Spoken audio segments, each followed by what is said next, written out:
Sika Korabea. Abusama mo akwaba ne so ye da fofo awade de adom ye kwase ada nyume sei ye hia ne ye ba be si na wote fofo mu sei ya na ma hia ne ye hwe baby ye di Sika to we ne fa ne Sika Korabea ensem. That is why we talk about where we save our money. And paying baby, as I always say, oh sorry no pana, God granting me another grace now the court you man about. After getting all the money, where do you save it? It's better for you to know where to save the money. And don't forget that I always say that Ghana, honey, we need to project our own. So that is the reason why I need to come your way to direct you to the best place for investment and a place to save and a place that you can also ask for a loan facility. So today, God being so good, the western part of the country, major western region, you call Ahantaman Rural Bank. Ahantaman Rural Bank, almost central region, Twifo Praso na ye be said ya omo branch ni si and said you person money customers no didn't come na board chairman ye chartered accountant on any vice and so ye mo ye judge kase mu mo ye judge pa wo di asem ko nanima we say anyi asebe odo beto be enye no mo enya address ye customers no emre mu no ye nche mo kakra na bank no so ye nche omo kwan am bafa so a omo de enyuma bebre ye be de beto tuga enti na the board chairman or ye chartered accountant na judge so ho ye vice chairman na the chief executive officer Benjamin Affolishen on so na ye hear said their customers in si buy bisa nsem bebe no mo cheche omo ye na me de pan baako eye baako e best security fa usika na Sika Korabea do usika na de to and we have a lot of things to talk about when we made a visit to Ahantaman Twifo Praso branch said the customers in here amam prapi see me medin the Edwin Arnold Dadzie. Don't forget that I'm still the CEO of BBA Fine. Sika Korabea. This is still Sika Korabea live on Adom TV.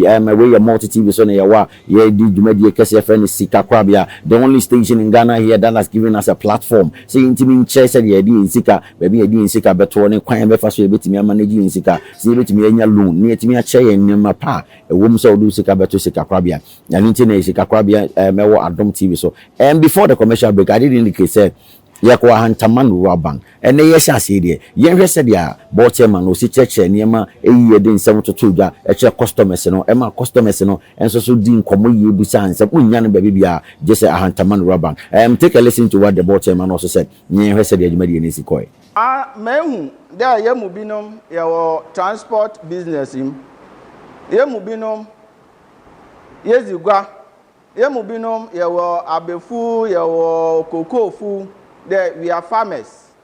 In the Juma Pia Okikao Bank and so Yanejuma you Biara in Kitaundi.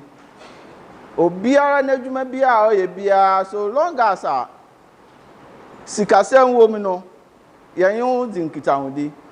And the question and maybe signed there Abe Juma and na what is the nature of your business? Na u business a no.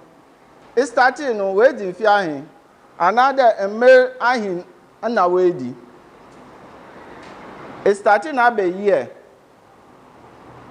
Now, business in a starting so a 1 year, so a 6 months old, so a 10 years old. And he found a Eddie do. Now, he found the better the Eddie business no about could do. Intimate topic I mean you want by discuss on here growing your business. A corner yaba fada yanejima yare yano oba kweneyim ejuma no obetre na nyade oretre keke obetre a onam ekwan bi a yaba fefado de yenye njuma bi bedi nkitahodi to the bank a oba boayen ma yanejuma wa kwenenim every business anejuma biara se ye hyase a de yare ejuma aya emepi no ye sika jote bi na ye di shem wa hyase nara na se edi sika jote shema ansa na ebadwin de sika hin na mbe hiam de ahye de medwuma mu no no che de enya nsusui bi wo wutirim na dem nsusui na ebenya no ona oba ma wa hodin there about his scan na dia share ejuma nim ejuma biara wo potokasem you can there our life cycle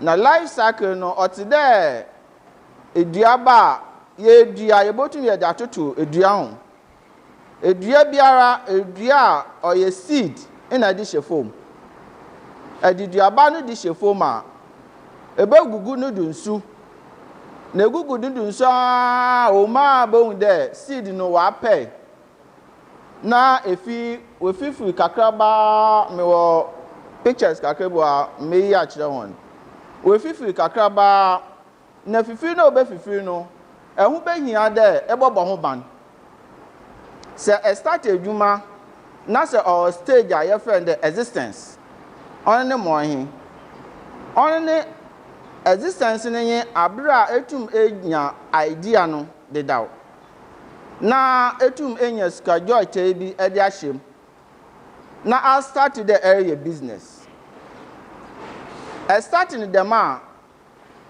edwuma no the mabre no aban nsunsando another podcast about the characteristics of the business the mabre no about the edwuma no you can do a very simple one now the owner is the business and the business is the owner about the awuna edwuma no ohia unsa e dey suwe ndi the madi na mepedem here the mejume na mepedem here transport na mepedem here makoto car ko about the mmepi no oyawo na ekita edwuma no ereye until you are there is no work most of the time about there you set up business now yenya problems be today baby a edi edwuma nankasa edi kesi a protocol say work on location of the what the business edwuma bia say set up especially industries a be manufacture bibi say oye a down one room and a container na erikeye na dey si baby na akatima or there hwe area no mosima oti ana oye baby a se insuta obesu kwan na customers kwa won to oye den won nante won ba na omotade oye baby a se ekokafa goods na deriba transportation obey problem car ontumi mba o shop or direct on bambe yi nzama a whole lot of things obotu wa broke into location of the business and baby America start edwuma aso many customers nkofu bottle demand you have to look at all that or dey your passion na the mabre no so or there increase your marketing skills and what are you call personal selling how in an area with you taxi driver or personal selling in the morning sometimes no about drivers commercial driver na ni mate na when passengers pupo ntoko hunu sometimes bia na passenger no onyi either option otherwise okay no mama ni bi o Masam Wakwaba, we Sika Korabea and live on Adom TV on Multi TV. And we Sika Korabea exactly 7 o'clock dot. Kwasi ada nyume na ye share ni ye ba beka Sika Korabea ho ye beka in Sika ho asem. E bra board man chartered accountant share ni die wie no. E ho so ne yenkuti opanyin kese a wo ye vice chairman ono asan ye judge mu e wo court pa. Ono so mra wo de toto ho cheche. Yenkuti de vice chairman so de to ya ba ye beto aso. Amen.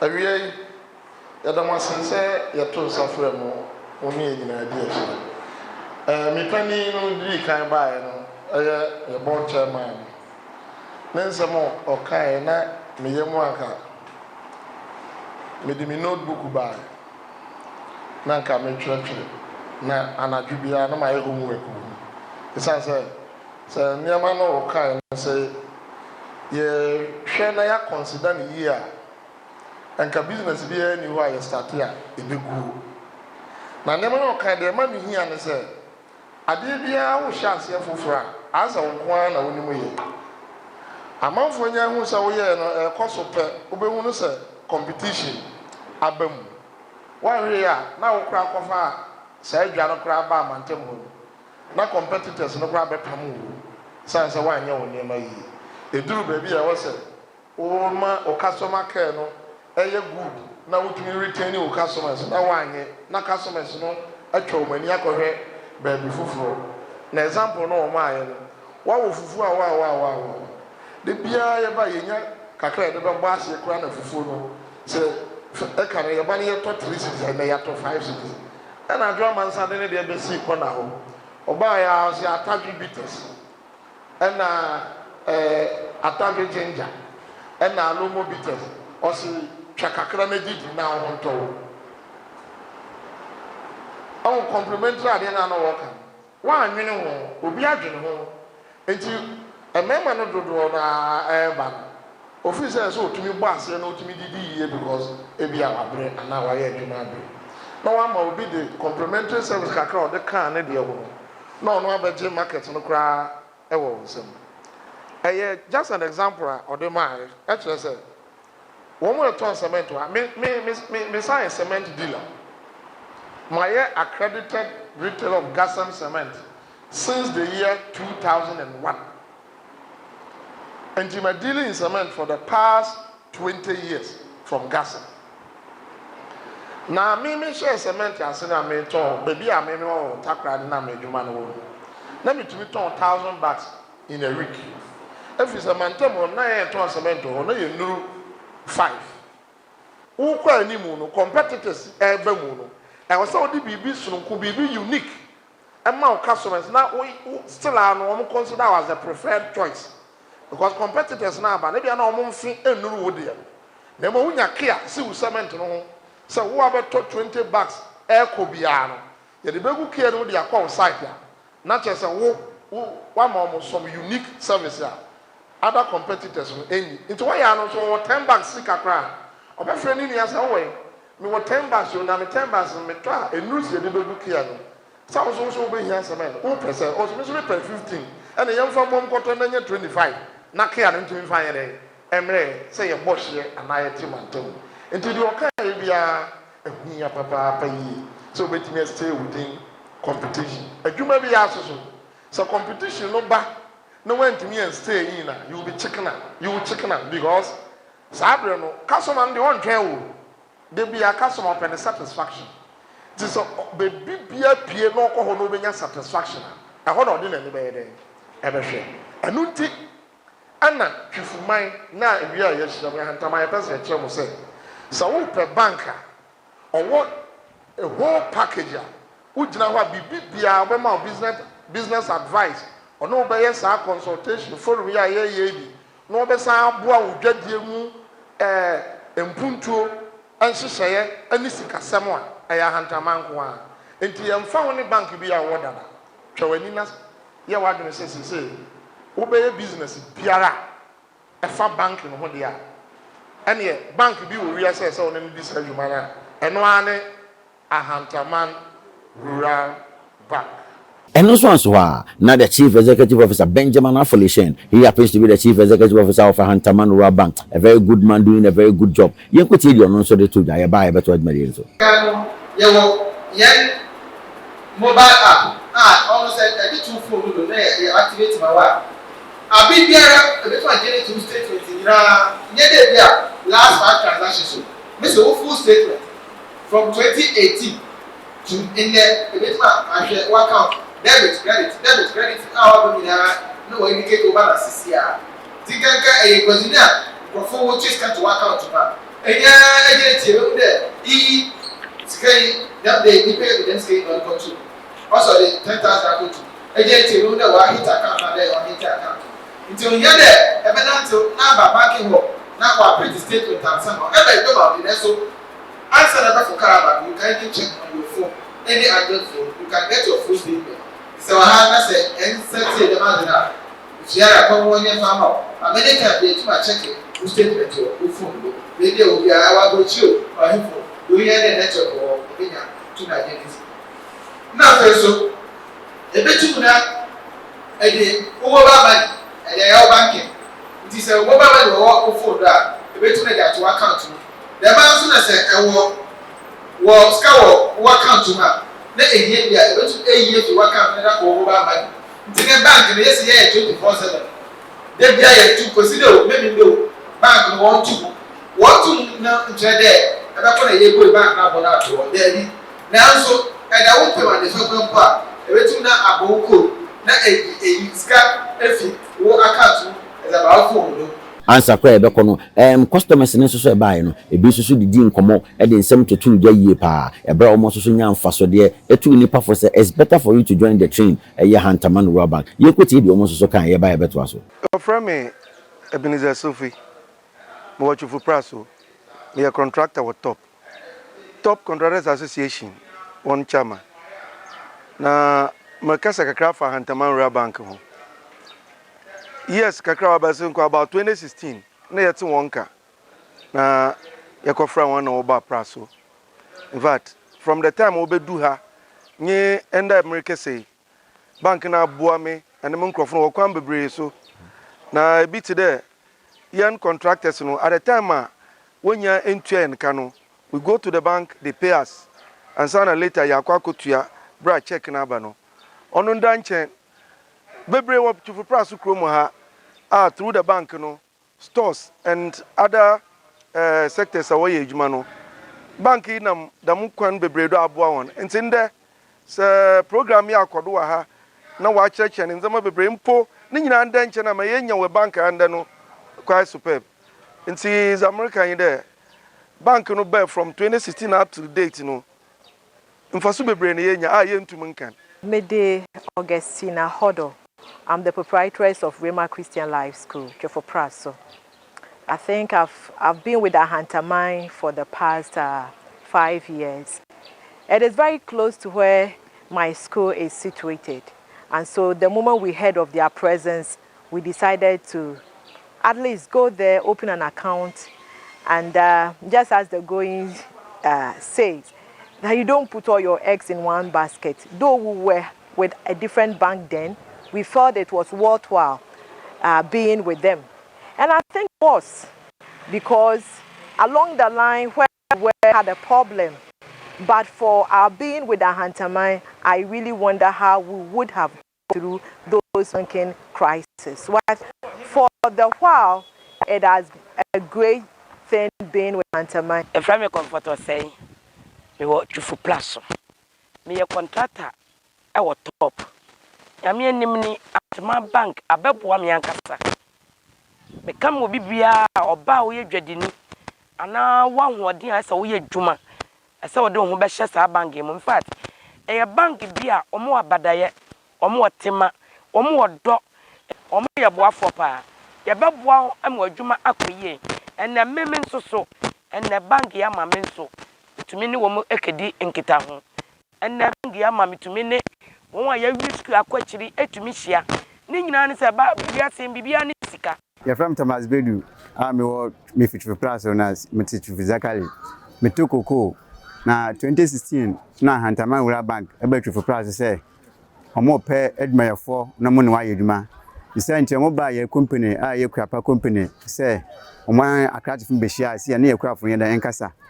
Now, Mom Danny and Number in my Edwin, send a buyer, or meet my boy and you scared in Edmano. You couldn't yanko my boy, Monday, Edmano, a tomato pong, cocoa craft, and then you want to cocoa as a canon. answer kwa ebe kono the chief executive officer ono so de nsem bitu da e ma final words answer na ye ko yenkuti di ono so kan e frame Benjamin Affiliation CEO of that Ahantaman Rural Bank ano enemy enne ye bie ye branch of Twifo Praso mfie num na ye komu na nyame ya Adom emma ejuma no yenya bie fata sisia customers ba omo hoto omo na enne ye say ye ni yen key customers e behia na ye nchechire amom say be ya omo be tumi ahwe omo adwuma so yie nti enne dwumadi edi ye no na mpompon so ye miensa edi kan no ye board chairman owura visibility one customers no efa kwan ya adwuma hyase a efi nketenkete n'enyini na ebedu baabi mmoa obehia ene kwan abefa so ama adwuma n'etuma enyini na fe wanhwe ye nso a akoye se adwuma no eset se waduaduaba ebefifi obegusu nsuo ebenyini ebedu bebeso na fe na sika na oba wanhwe ye nso a se ne dua ewu no ebedu be na ewu ye wie na ye wura otembuafo ya lawyer ni over chairman of the board ono nso ebe fine e dey fa hia se ye wajapade bia yetumi ye ho nkrata ye a yetumi e dey gina ye chi aye sechi ba se bank na e boan na obetumi aboan a sika bi hia dey aye ejuma na betumi e dey aye o me tia se sika ni obi a wo sika kra bia ta na chi a ejuma bi o ye bia no obetumi enye sika kra bia ma na aboa no na Ahantaman nso de wo ho nti chacho de man no so otumi se na ekoyie ye wie me so me de aba fo kwan a afa so a ye de boa nkaka cover bremu sina ebe ya se otu fie oda wodan mu krampa otumi de sika to bank na otumi use sika eye the star 789 star 8 hash I friend aha connect ne USSD code ya maboy star 789 star 8 hash ne sanso wo mobile app a da phone so a otumi generate statement nyina de o pese wo de bia enti ama sisi ade e be ka Ahantaman adwuma no akoso na customers on buy no so no o mo di adase so di adanse mo a bank na abo wo mo ni susu su buy a e betumi abo ama ye nyina nkita wudi na etumi akoso enti meka se enne de aye enije da kese e de ama ye customers a o to Praso na de e kan se obi a wo Praso ha na o pese wadwuma koso no fa ho bebo Ahantaman Rural Bank Western Central Region de ya to apete ye o to Praso ha o ba gran kwanta takra de axim takwa nso yem abura de kwa nyina se axim ye nkeka ho nyina ye o ba bia nti bra bowura manager ana branch bia ebe ho na oni ani dwuma na odwuma ebe koso na obe hu say yes o do ho ababo bank papa Ahantaman papa ko Nyaminsha also nya be Sika Korabea nsem na oche se na yehia e be san to adwumadie nso aha ya Ahantaman Rural Bank bra ye kwa Sika Korabea ko ho ene yekohia enema oni customers no etena sidi nkomo mo tena sidi die ene mo product and services as CEO so e de to ya Nyaminsha obi bia me cameraman lenses ajare chance na Johnson and Godwin Welbeck o me Godwin Welbeck ba ko pe bibia be fine Kwajosman me bia be fine Nyaminsha ye pa me make up Becky Nyaminsha said we be bia ma dwumade ne ye de timi course ye call ya pick up mu no bibia so timi course branch manager Nyaminsha ye pa one the chief executive officer Benjamin Affiliation Nyaminsha ye pa. Don't forget that my name is Edwin Arnold. That is still the CEO of BBR Fine. All just say we do another different thing altogether. Sika Korabea.